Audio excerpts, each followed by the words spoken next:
إبراهيم إنك حميد مجيد. اللهم بارك على محمد وعلى آل محمد كما باركت على إبراهيم وعلى آل إبراهيم إنك حميد مجيد. اللهم رب هذه الدعوة التامة والصلاة القائمة آت محمدا الوسيلة والفضيلة وابعثه مقاما محمودا. بسم الله الرحمن الرحيم. یا رب لك الحمد كما ينبغي لجلال وجهك وعظيم سلطانك يا حي يا قيوم برحمتك نستغيث يا ذا الجلال والإكرام. اللهم صل وسلم على حبيبك دائما أبدا أبدا. ربنا ظلمنا أنفسنا وإن لم تغفر لنا وترحمنا لنكونن من الخاسرين. ربنا آتنا في الدنيا حسنة وفي الآخرة حسنة وقنا عذاب النار. رب اغفر وارحم وأنت خير الراحمين.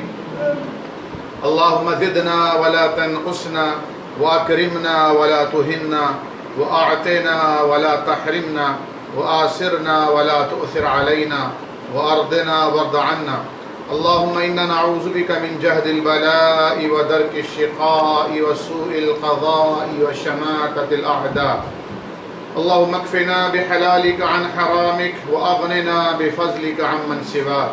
اللهم استر عوراتنا وآمن روآتنا. ربنا لا تزغ قلوبنا بعد إذ هديتنا وهب لنا من لدنك رحمة إنك أنت الوهاب.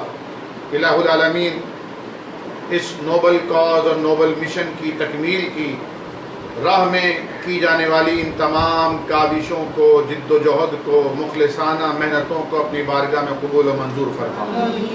الہ العالمین، حضرت علامہ کی زندگی میں، علم میں، عمل میں، سوچ اور فکر میں برکتیں عطا فرما. اللہ کریم انہیں اور ہمیں راہ راست پر اپنی سرگرمیاں کرتے رہنے کی توفیق مزید عطا فرما. اے اللہ، تمام مسلمانوں کو ایک اور نیک بنانے والوں میں ہمارا شمار فرما. اے اللہ، تفرقہ بازی، افتراق، اختلاف کو ہوا دینے والوں میں ہمارا شمار نہ فرما.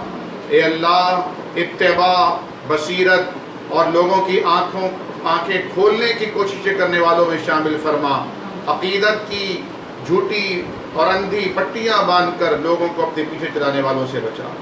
الہ العالمین، جو بیمار ہیں انہیں شفا یاب فرما، جو پریشان ہیں ان کی پریشانیاں دور فرما، جو مقروض ہیں ان کے قرضوں کو ادا فرما. الہ العالمین، سب کے مسائل کو حل فرما. تمام بیماروں کو شفا یابی نصیب فرما. پاکستان کی حفاظت فرما. عالم اسلام کو عزت اور سربلندی عطا فرما. سبحان ربک رب العزت عما یصفون والسلام علی المرسلین والحمد للہ رب العالمین.